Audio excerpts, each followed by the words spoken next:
live and direct from the Golden State. It's intelligent talk media, the Denice Gary Show. Now, here's Denice Gary. Ladies and gentlemen, welcome to the Denice Gary Show. It's just great to be with you on a Friday. Happy Friday to everyone. I want to say thank you to Reynold-Wahlstrom, the former Director of Public Works in the City of Tehachapi. Thank you so much, and former City Councilman from the City of Tehachapi as well. Thank you very much. Thank you for being on the broadcast today. And the President, the owner and operator of Tehachapi Court Services, our paralegal expert and educator, Barb Reynold-Wahlstrom. Thank you for coming on the broadcast today. And thank you for inviting us. Well, we're so happy that we can all be together today. And, you know, again, we're happy to be together, but we've got some things that we want to talk about today that I hope that you will share out to everyone. First of all, let's talk about the terrorist attack by one Brenton Tarrant. Brenton is a 28-year-old Australian man. He made his living as a physical trainer, working in gymnasiums and teaching people how to exercise and have good health. And I thought it was interesting in listening to the news about this violent attack in New Zealand. And by the way, I thought it was interesting. This area in New Zealand has a strong Christian community. It's called Christchurch, and this is a very peace-loving community. So it's odd for the people of New Zealand in this Christchurch region to even, I think, today wrap their heads around the fact that they just experienced a terrorist attack in which 49 members of the Muslim community there were murdered. At Christchurch. Yeah, this is the name of the city and the region there in New Zealand, and I understand it's a beautiful area. And so he wasn't a Christian. This assailant. No, and this is what's so interesting. And thank you for mentioning that, Barb, because already in the media, the leftists are trying to suggest this was a Trump supporter, this was a Christian, and yet. That you can't reconcile that. He's not a Christian. This is the manifesto, ladies and gentlemen. It's called, this is what he wrote, and he published it the morning of the terrorist attack. And we want to condemn here on the Denice Gary Show the violence, the murder. Absolutely. No matter how distressed and upset you are, we're going to talk about why he was so upset and why there was this anger and hatred inside of him. We're going to talk about it because there was a reason for it, but we want to condemn it in the strongest terms. Absolutely. Because I love what Dr. Martin Luther King, Mahatma Gandhi of India, leaders here in the United States, the President of the United States has always come out and stood against any kind of violence. As a nation, the United States of America certainly stands for nonviolence. But ladies and gentlemen, it's important to appreciate the fact that there's a need to put this in context. So, and I want to It has international implications, and we need to be mindful of that. And we don't want that to happen here. So we need to get this out, and we need to discuss it.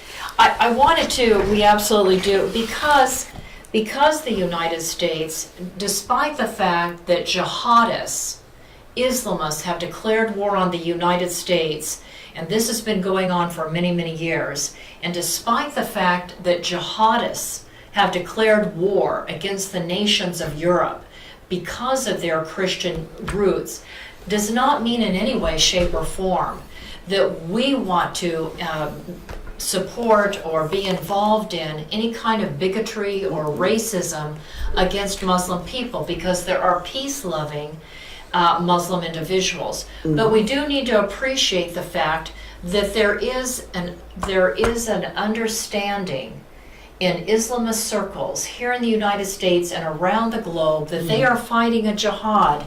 And I want you to appreciate the fact. And I think before we do anything, I'd like you to hear a man from California. He lives in Davis, California. Again, this is an imam. This is what we would call a priest in a Catholic church, or a pastor or minister in a Protestant church. This is somebody who is the leader of the Islamic Center of Davis in Northern California. And I just asked my producer to play just a brief portion of his sermon to his congregants every Friday evening throughout California, throughout the United States of America, and around the globe. These kinds of sermons that are calling for the destruction of Jews and or Christians and people of other faiths. And that includes Americans? Absolutely. And what date was this sermon? These are sermons that happen all the time. I see. Okay. This happened. This clip that I've got for you today is from the Middle East Media Research Institute. Okay. Mosques in America are not open for you and I to go into as a non-Muslim. We can't just go in there and, with our iPhones and videotape them. They're closed to the public. Those church services are closed to the public. Mosque services in Muslim services and mosques are closed to the public. I see. And so, but they do open up. I know here in Bakersfield and other parts of the country. They open up and for what purpose? Well, once a year to invite individuals to come in and see the mosque inside and be involved. I see. So once in a while, there's an open door policy? Invitation. Well, not a policy, but an open door invitation. It occurs yearly? In some cases. Oh, I see. I don't know here in Bakersfield if they do it yearly. I want to say they do it once a year here, but I'm not definite on that. But let me just share with you, ladies and gentlemen. This clip is dated July 14th, 2017, and this is a man. He's praying to Allah to turn Jerusalem and all of Israel into a graveyard for the Jewish people, calling the Jewish people filthy. Would you play this clip, please? Thank you. اللهم أهلكهم بددا وأحصهم عددا ولا تغادر منهم أحدا اللهم دمرهم تدميرا ولا تغادر منهم صغيرا ولا كبيرا اللهم أرنا في من يحتل أرض فلسطين يوما أسودا اللهم أرنا فيهم عجائب قدرتك اللهم اجعل بيت المقدس وأرض فلسطين مقبرة لليهود يا رب العالمين. So ladies and gentlemen, those of you that are listening on iTunes or SoundCloud or listening on internet radio, let me just quickly tell you what he said. He said, "Oh Allah, count them one by one," talking about the Jewish people. "Count them one by one, destroy them to the very last one. Do not spare any of them. Oh Allah, destroy them and do not spare their young or their elderly. Oh Allah, show us the black day that you inflict pain." This is the type of thing, and again, this is in California, and these are the types of things that are said. If you take the time to go to the Middle East Media Research Institute, you can hear the kinds of broadcasts that go on every Friday in mosques across the United States and around the globe. In Philadelphia, where there was a terrorist attack against a Jewish synagogue, a Philadelphia imam, this is taken from November 16th, 2018, a memory clip, talks about, "By Allah, if faith had taken root in our hearts, things would have been different." Talking about the Muslims would have imposed the word of Islam upon the whole world. Well, isn't that what they're doing by This is by the innuendo? This is from the that effort. first sermon, Denice. That's very concerning.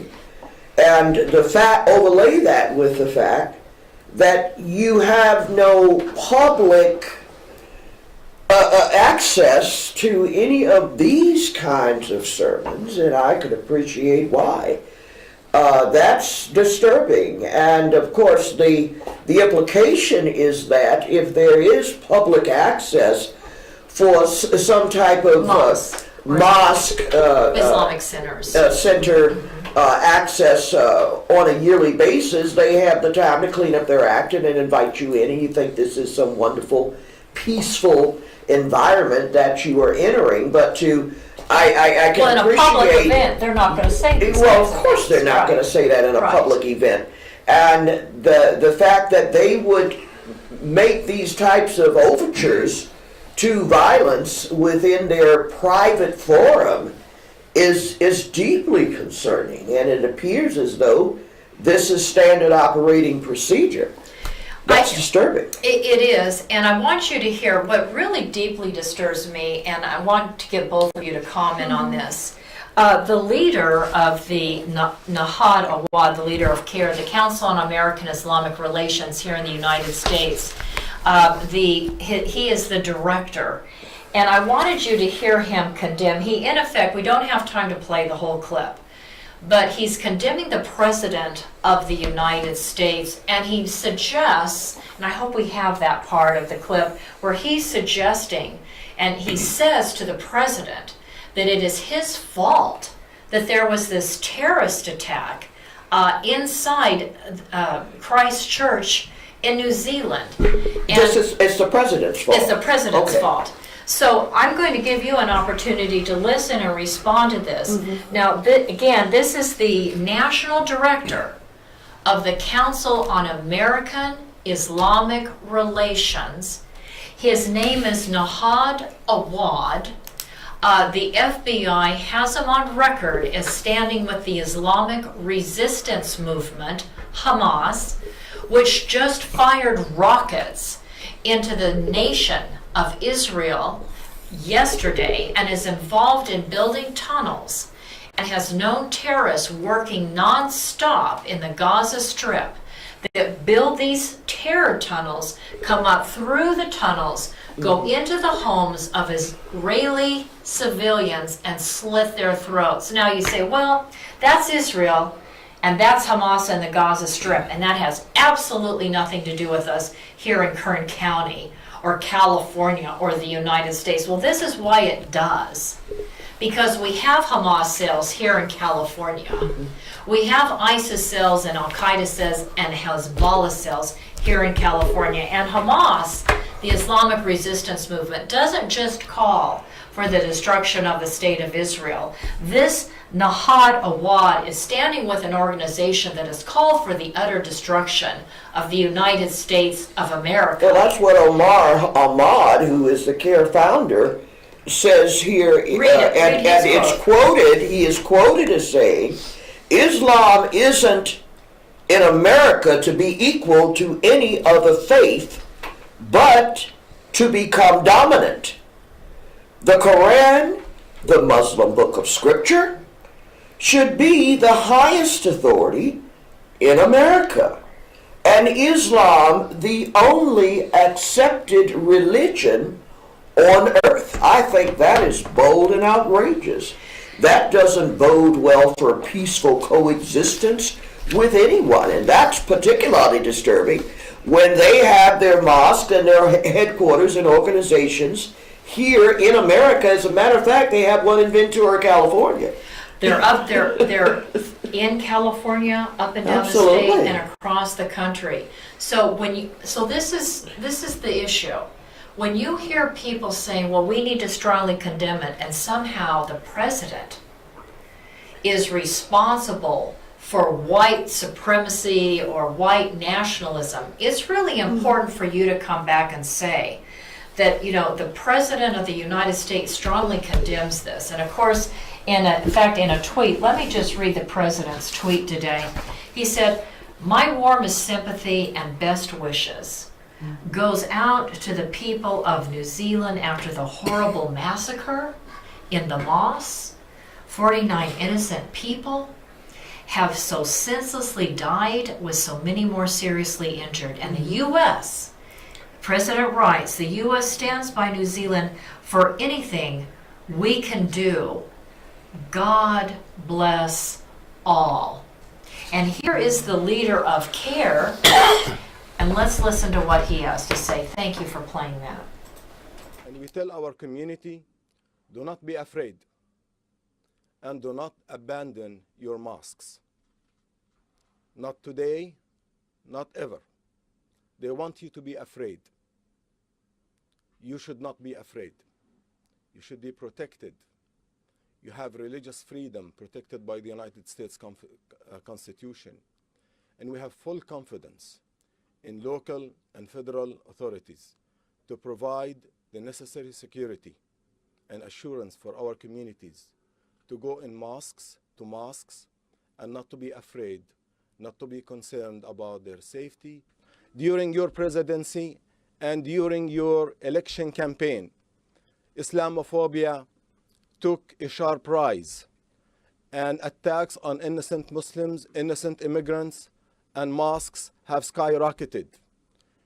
We hold you responsible for this growing anti-Muslim sentiment in the country and in Europe.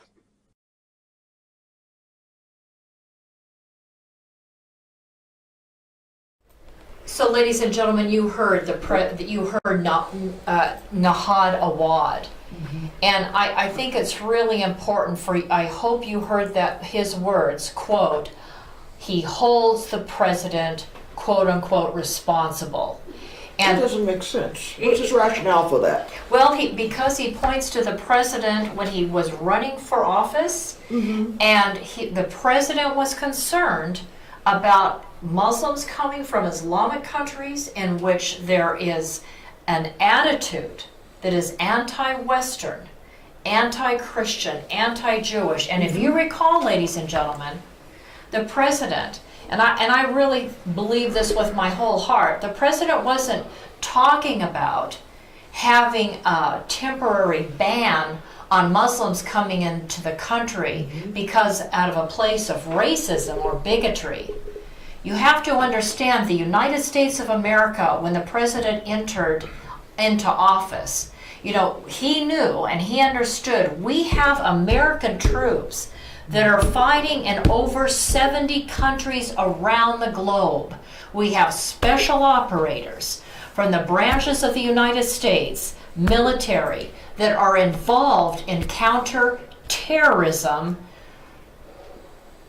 how shall I say it, projects.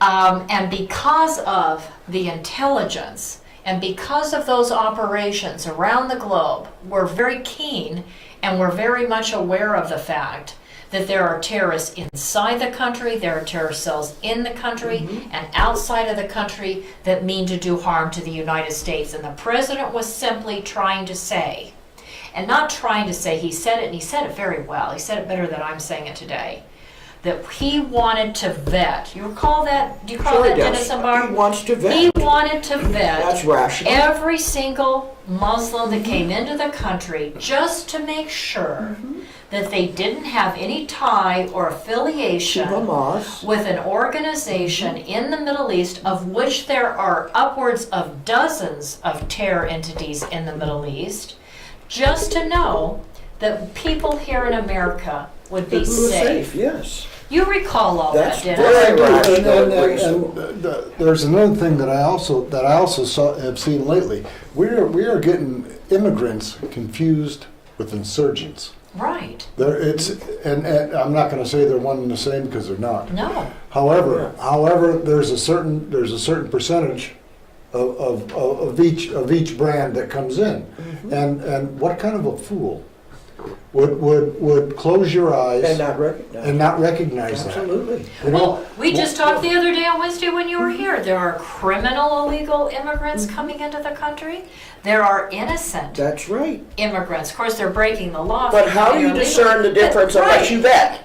Exactly. It logically follows, Right. and anyone, That's and our I'm not point. going to be accused of being an Islamophobe Right. if I choose to exercise good horse sense and vet as a means of protecting people who by their some cultural history consider me as an American in addition to Israel, as infidels. It doesn't bode good sense to do otherwise, but to vet. And it's not just Trump saying that, right? Reagan said that. Verify. Absolutely. Verify. Accept and verify. That's right. Accept but verify, and it's, I Good point. just want to make the point too, that I think it's really important that at a time when the president is being attacked on every side by the leftists in the media, by Islamists, by the CARE president, that we think about and appreciate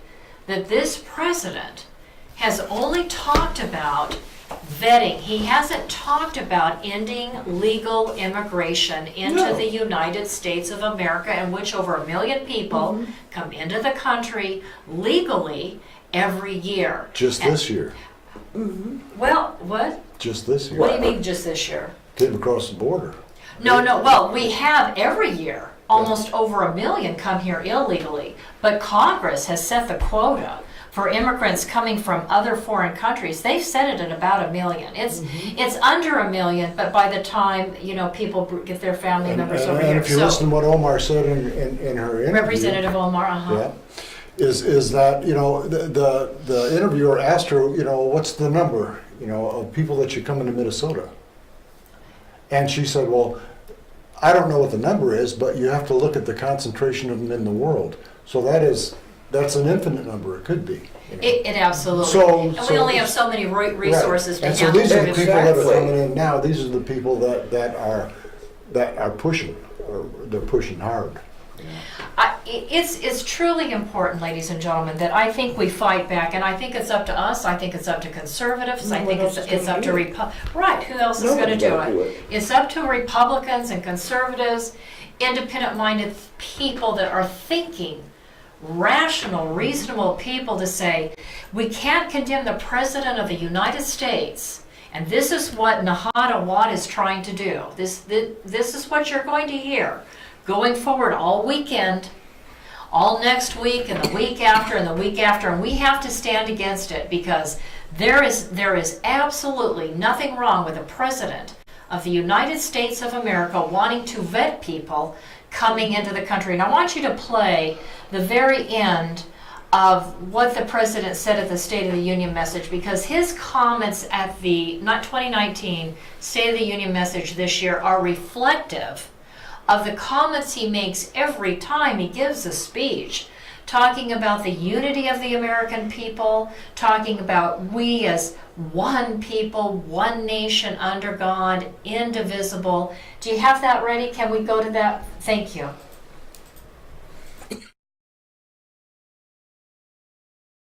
Your civil rights and to face down evil empires.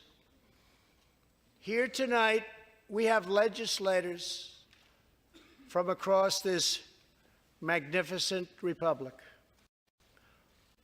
You have come from the rocky shores of Maine and the volcanic peaks of Hawaii, from the snowy woods of Wisconsin and the red deserts of Arizona, from the green farms of Kentucky and the golden beaches of California. Together, we represent the most extraordinary nation in all of history. What will we do with this moment? How will we be remembered? I ask the men and women of this Congress, look at the opportunities before us. Our most thrilling achievements are still ahead. Our most exciting journeys still await. Our biggest victories are still to come. We have not yet begun to dream. We must choose whether we are defined by our differences or whether we dare to transcend them. We must choose whether we squander our great inheritance or whether we proudly declare that we are Americans. We do the incredible. We defy the impossible. we conquer the unknown. This is the time to reignite the American imagination. This is the time to search for the tallest summit and set our sights on the brightest star.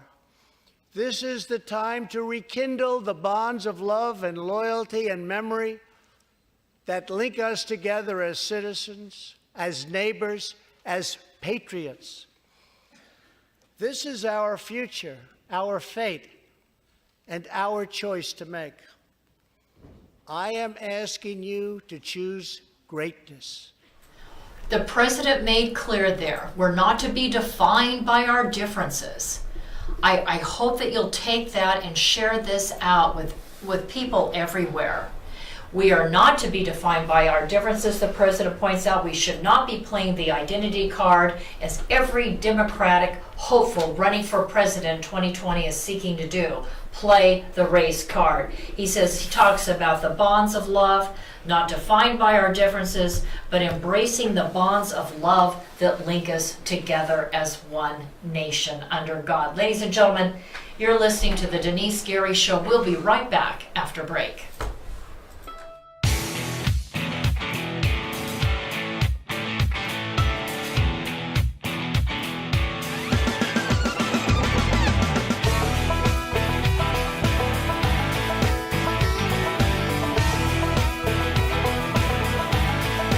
I want to tell you about a place I love to go.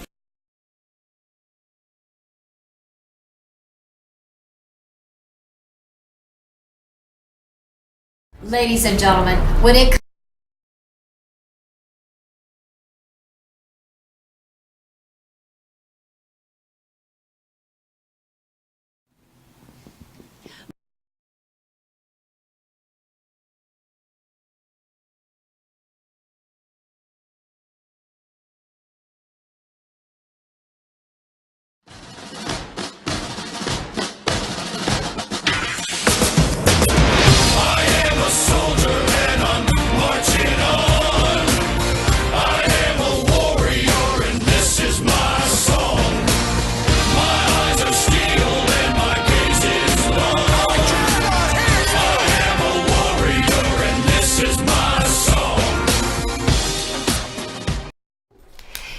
ladies and gentlemen, we were talking here, the three of us together during break when our commercials froze up. I apologize for the technical difficulties, ladies and gentlemen. Yeah, it happens with computers.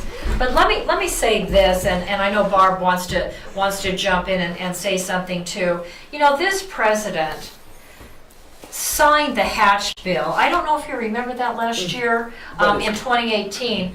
The president was deeply concerned after the Tree of Life Synagogue there in Philadelphia. There was a massacre there. And our president called for protection at the houses of worship. Now, again, does that speak to a racist president or a president that's anti-Muslim or anti-Jewish or anti-Christian? It sounds like he's concerned with protecting various religious institutions. That includes the Islamic faith. So, ladies and gentlemen, if you will go back to October 27, 2018, the President of the United States was talking at the Joint Base Andrews in Maryland, and he was talking about the hate in our country, and he says, we've got to protect religious institutions and their property. He said that then. That was over a year ago. Yes. And he signed, ladies and gentlemen, on October 2nd, he signed a bipartisan bill, that was a Tuesday, to strengthen protections for religious organizations. Not just for Christians, not just for Jews, not just for Islamic religions. That's for everybody. Absolutely. And that doesn't sound like a warmonger to me. That sounds like a constitution to me. Absolutely. That sounds like. And I find it interesting that Nahad Awad, the national director of CARE, and therefore speaks for the entirety of the organization, would have the gall to reach the conclusion. He was very conclusory when he said the president is responsible for what happened across Country. the world in a foreign country. He has made that conclusion before the defendant. All the defendants are even arrested, and Brenton has even been arraigned. That is absolutely startling. It is highly prejudicial, and he needs to be absolutely discounted in anything he has said, because he is fomenting violence. He is fomenting He is. crime to start in this country. Right. He's not outside America. He's in this country right now, fomenting violence, and he needs to be ashamed of himself. Well, he preferenced his speech with blaming Trump first, so they have no blame. No, It's Trump. Not they. So then it's everything's They're the okay to say. victims. They're always the victims. So, ladies and gentlemen, let's remember, in The Great Replacement, this is the document that this young man from Australia, this is what he published.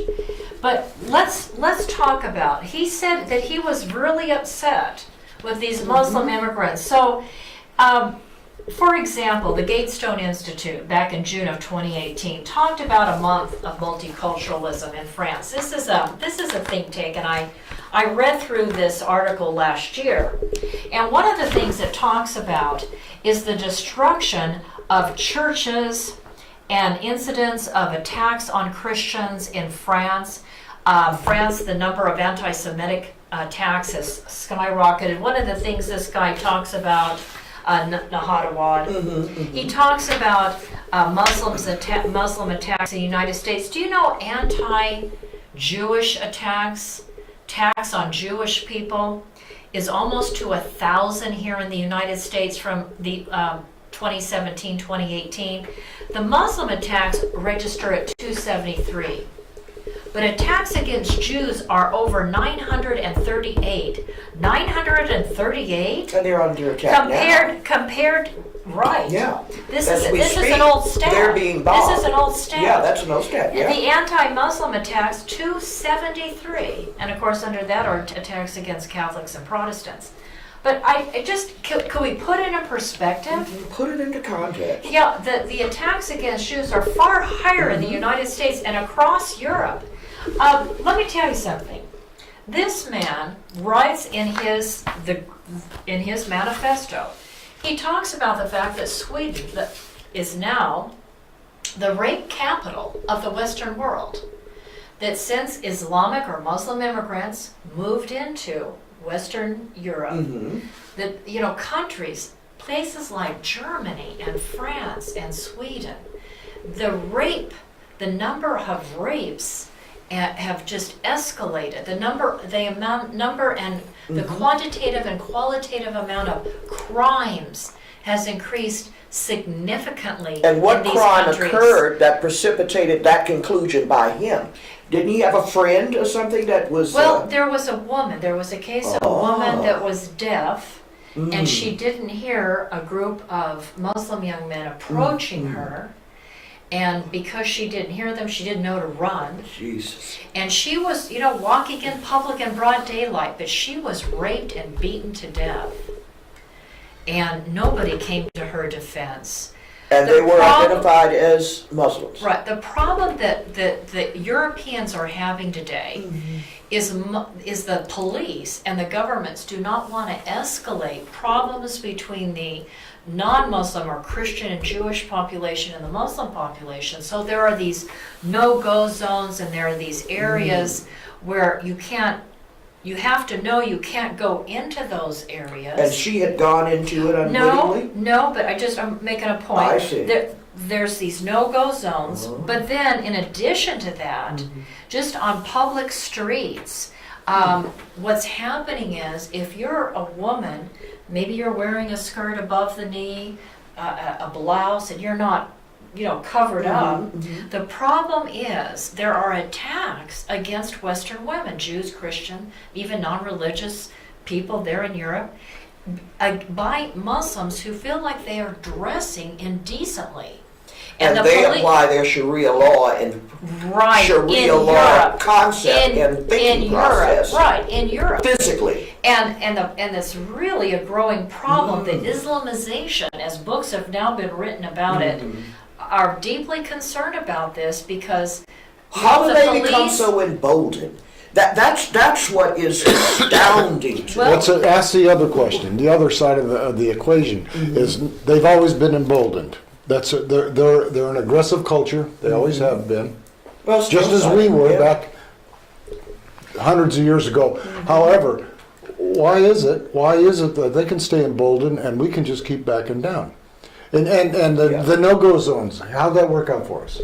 How'd it work out for Sweden? it's a problem because No, the police you're- are afraid to we- bring their police cars, the fire department's afraid to bring their fire trucks. Then ambulances. why don't they strike the laws from the books that they can that anybody can do anything they want? If you don't protect your country and uphold your laws, this is what you're going to get. And this is what we're You know, getting. it's a no-brainer. It's not rocket scientist. Well, I'm looking at headlines. Germany imports child marriage. There's a wave of Muslim honor killings, submitting to Sharia law, gay rape, mass men in restaurants. The number of refugees even that came into the camps where there were also Christian refugees, the Christians were being targeted for rape and murder in the camps themselves because sometimes Christian refugees were able to escape during the problem with ISIS and the war in Iraq and the war in Syria and the war in Libya. Once in a while a minority Christian family in these Muslim dominant countries could escape and they would be actually targeted in places like France and Germany and Sweden and other parts of Europe, and it's really a major problem. And I know we've got to get to some other things to talk about today, but I do think it's important that we understand that there is a backlash, and we might see a greater backlash in places like Europe, and to try to in any way cast blame or oversimplify a problem when people living in Europe are experiencing their churches, their synagogues, their children being kidnapped, tortured, raped, killed. Again, churches and synagogues vandalized, torched. They're experiencing issues in Europe. That is not being addressed by anyone except to claim that we are the aggressors. Except through appeasement. Exactly. And it's a problem. Somebody needs to respond to the national director's accusations. And we're doing it here today. Good. And we're doing it Yes, here we today are. on the He Denice needs to Carey be Show. ashamed of what he did. He has jumped the gun, rushed to judgment. He has absolutely no basis, absolutely no evidence to say what he says except to foment violence and prejudice and racial animus in this nation. And he's not even an American citizen. Is he an American citizen?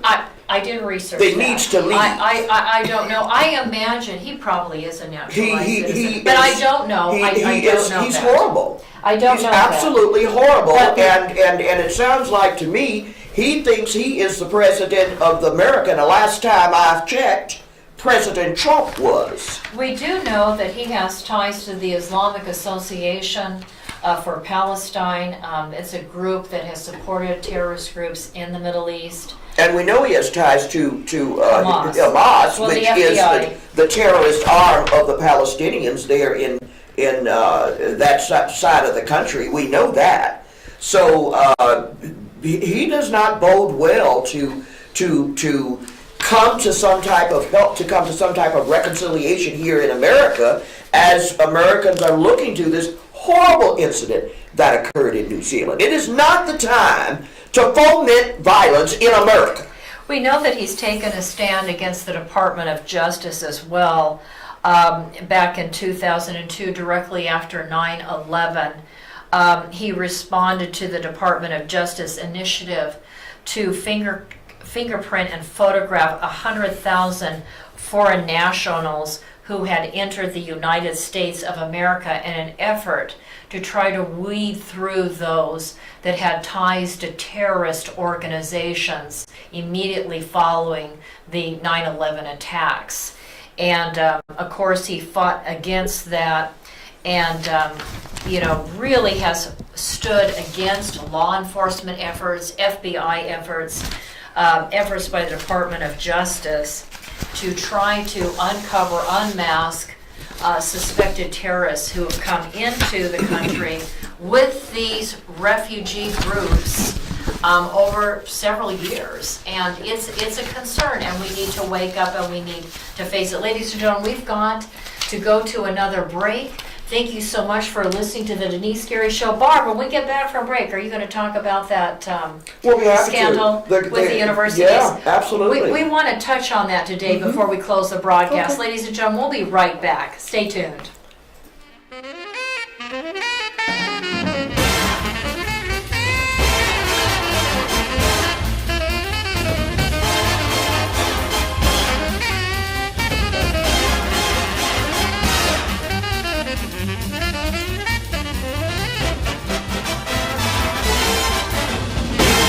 Trump has correctly stated that economic security is national security. And in the Tehachapi Mountains of Kern County resides a United States defense contractor, Anates Products. Here is the Silicon Valley of the aerospace industry, right here in East Kern. Anates Products is a forward-leaning manufacturer and distributor of hardware sold to major defense and aerospace companies. We're talking about Boeing, Lockheed Martin, United Technologies, Northrop Grumman, Raytheon General Electric, and on the list goes, as well as to every United States ally worldwide, including Israel, America's most important strategic ally in the Middle East. And for everything that flies, Anates Products is providing the parts. And with me today is the president of Anates Products, Scott Baker.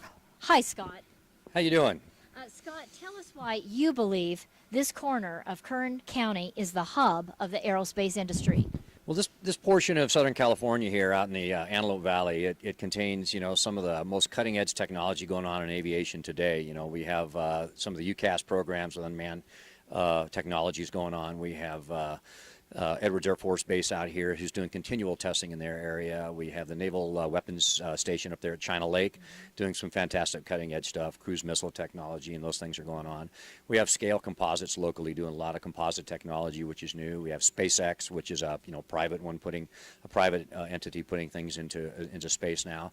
This area is the growth center for aviation's future, and this is the area I think that as a nation we need to be concentrating some of our effort and taking this technology. And as we all know, with the space program from Apollo years ago, out of these technologies, we the private sector are going to reap some of the benefits of that. Thank you, Scott. Ladies and gentlemen, Scott Baker, president of Anates Products. Anates Products, located in the beautiful mountains of Tehachapi, California, in eastern Kern County, is home to some of the most innovative and specialized technologies in the world, including those at the U.S. Naval Air Warfare Center, Weapons Division at China Lake, Edwards Air Force Base, as well as Stratolaunch, launching satellites capable of delivering multiple orbits in a single flight to space. And it is Anates Products that has provided the manufactured devices, and the president, Scott Baker of Anates Products, Marine Corps veteran, reactivated on 9/11 to monitor threats to the homeland, is carrying on a tradition of providing for the security of the United States by manufacturing every kind of fastener on anything that flies, as well as providing a full testing destructive laboratory. Contact Anates Products, now in business for 30 years, at 661-822-6873.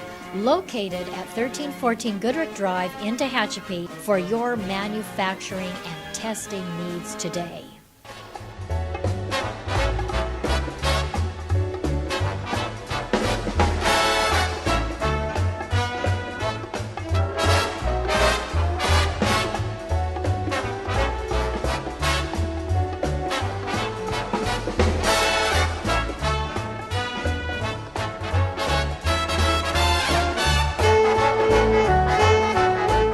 gentlemen, welcome back to the Denise Gary Show. Again, I want to apologize to my advertisers. You know, sometimes there are these computer issues and computers freeze, but we do want to say on behalf of Sculpt 365 Fitness, we want to encourage everyone to go sign up. It's 0% to enroll during the month of March, and for 6 months, it's half off your membership dues each and every month. So again, enjoy that discount, half off for the next 6 months. If you enroll this month, 0% to enroll. Go to Sculpt 365. They're on Callaway and Brimhall Road at Callaway. 9500 Brimhall Road at Callaway. The number is 661-679-7116. 679-7116. And let's all get in shape for 2019. And of course, Frugati's Restaurant, we want to invite all of you to Frugati's. In fact, I think I'll stop by there tonight and grab some dinner to go. Frugati's right there on Coffee Road. Ladies and gentlemen, it's the best Italian restaurant in town, and as you may not know, Ralph Frugaletti and Frugati's Restaurant received the best of restaurants, the best all-around restaurant for last year here in all of Kern County. They received the Restaurant of the Year award for all restaurants, not just Italian restaurants, but all restaurants here in the county of Kern. We want to say congratulations to Frugati's. And of course, we have Barb Reynold-Wahlstrom right here from Tehachapi Court Services. And you can reach Barb at 661-805-3306. 661-805-3306. And whatever kind of help you need, she's the paralegal that you want to get in touch with. We're here to help. She'll hold your hand, walk you through everything that you need to take And we don't do 9 to 5. That's right. We have working class people for our clients, and we go whenever Anytime. our clients need us. Yeah, wherever, anytime. Wherever you have the need. Here is in Kern County, Tehachapi, all Arvin, California City, Edwards Air Force Base, China Lake, Ridgecrest. We're here to serve. Right. You go to Lost Hills? Sure, go to Lost Hills. Absolutely, go to Lost Hills. Okay. You know, Barb, I wanted to ask you, you've been following this rather closely. I just haven't had a chance to even get to it this week. Tell us what you found out about this university scandal, people buying their way into universities, students, some of which I understand actually know that their parents bought their way. And I'm thinking, what kind of family dynamic, what kind of values does that teach the younger generation? Can you speak to that for us today? Sure. The children are old enough in order to enter a university at that level. They're old enough to know. They haven't lived in a bubble, and therefore are unwittingly going to these universities and knowing that they don't have the underlying academics in order to get into USC, in order to get into UCLA. UCLA is probably a lot different than it was when I graduated 44 years ago with a degree in political science, because at the time there were certain programs that allowed individuals, particularly at the sports level, because I went to USC with O.J. Simpson.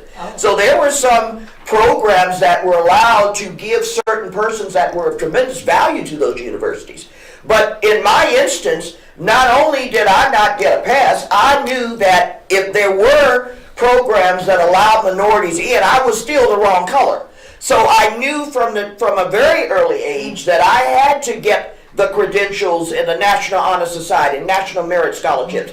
I knew who I had to become in order to even get through those doors. Sure. And that is overlaid by the fact that I worked full time as a paralegal at Brody, Scarlett, and Roberson, and at the same time went to USC and UCLA full time. No, you were studying for your political science degree Absolutely. at that time. Yeah. And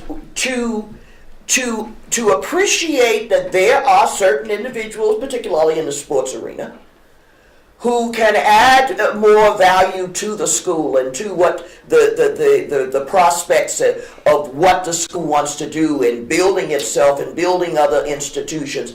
Those types of exchanges are understandable, but to have it morph to the point where you can pay $500,000 not buy a building, not buy an endowment that can create a medical institution like they have at UCLA, did they pay for?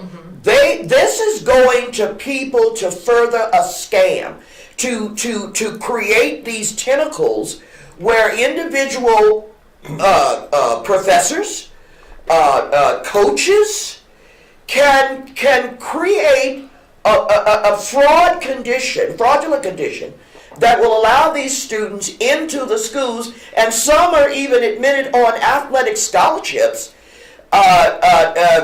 Faces are photoshopped onto other athletes' body and then entered as some type of resume that shows their acuity in these different sports activities. And to further that lie, and the student has to know it, they're at least 18, 19 years of age. Absolutely. They know that's their face on that body that's pole vaulting, and they have never pole vaulted in their lives. They know that if their face is photoshopped with a tennis racket, and they have never played tennis in their lives, let alone won any type of tournaments, that kind of absolute dishonesty, intellectual dishonesty, fraud, wire fraud, mail fraud, it's outrageous. And those are the kinds of weaknesses within the American system that foreigners who come through here not with the intent to become an American, but for those that come through with the intent of taking advantage of those weaknesses.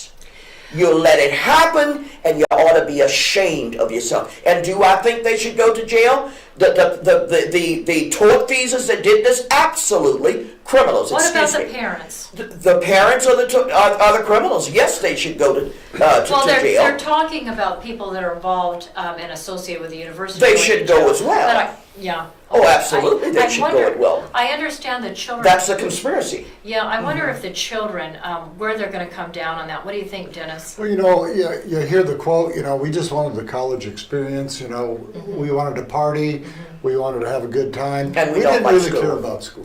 Don't you want those people But to you get know kicked out of school? So to answer your question They're about taking the up a parents, spot. Yeah, what they are. mindset does the parents have to teach their kids this? Right. And really, actually, I guess it isn't the Mind-blowing. kids' fault. They've been indoctrinated before they got indoctrinated. I just I want to say this, that there are people like Barb and myself, and maybe you too, Denice. I don't know your background, but I worked night and day, and did everything I possibly could. Absolutely. To go through universities and had 10 years. Actually, now I can say I've had 10 years of university study and research and political science degrees and advanced degree, etc. But it's a lot of expense and it's a lot of effort. And I guess the bottom line is I want students who are currently at those universities, even though they're saying, well, if they're doing well and their grades are high, let them stay. I guess my thought is they don't have a right to stay because there are people that are like myself that are probably, working 16, 17, 18 Very hours a day. strong-willed people. And they're working and they're working their way through school and they were denied a spot And because of these those other are people that'll make a individuals. difference in the world. Those are the people that will Right, make the difference. right. You're right, And Dennis. these young people, I'm sorry They're in la la if land. they didn't know about what their parents did. I still believe, my opinion, I still believe they should be, out. Because Denise, people should get what that will they place do that for are working America? hard. Well, What will they do for someone else? I taught law 30 years. Right. I taught people up who never would otherwise not have the chance because many didn't go to the university. I did. And I shared that experience and I shared that motivation, that kind of strength, in addition to teaching them the law. So I have given, I always gave because I knew I had that type of strength to make a difference and to lead. These people aren't leaders.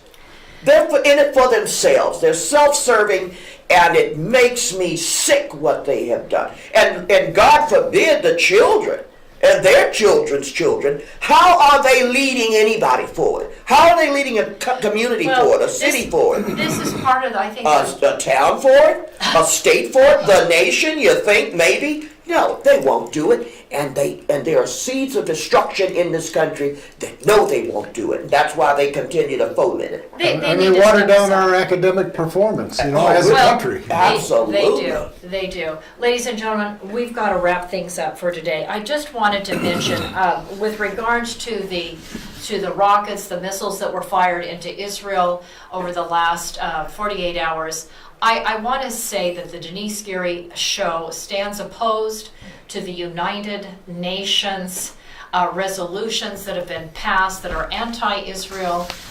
Ladies and gentlemen, for those of you who do not know, Israel receives attacks, rocket attacks, missile attacks. Often these missiles come from from Iran and from other Muslim Arab states, and Israel experiences them on almost a monthly basis.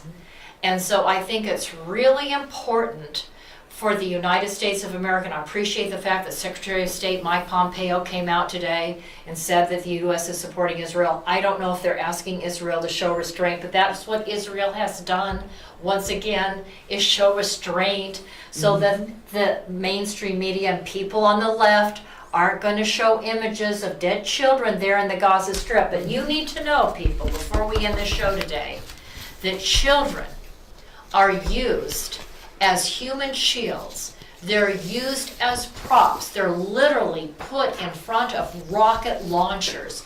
Children and their parents are put in front of missile launchers. People are put in and around warehouses that Israeli intelligence has notified the military are full of weapons.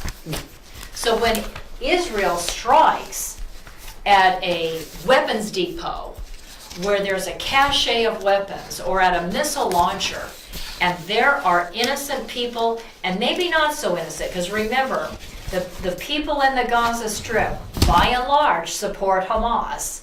They're supporters of Hamas. They're members of gangs and terrorist organizations and clans that are involved in terrorism daily. They terrorize each other, as well as Westerners and Christians and Israel. So you need to understand that, and I hope that you'll stand with Israel, because the fact that they would launch rockets at a city, a civilian city there in Israel is just, well, a civilian city, that doesn't make sense. Anyway, a city that's full of civilians. They're not hitting a military base, unlike Israel. They're not hitting a military base, they're trying to hit a city full of civilians. It's just terrorism. It's terrorism. Yeah. It's terrorism. Whereas Israel is trying to pinpoint very specific locations that are known to be a home to or to be housing weapons and terrorists. So ladies and gentlemen, with that, we'll have to bring the broadcast to a close. I hope you've enjoyed today's broadcast. It's so good to be with you each and every day.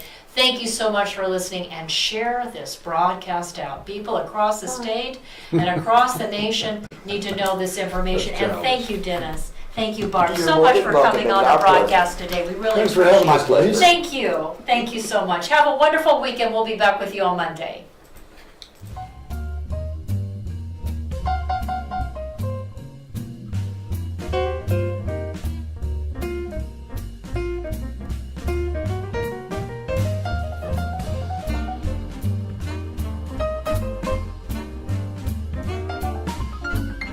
Thank you for listening to the Denice Geary Show. Intelligent Talk Media.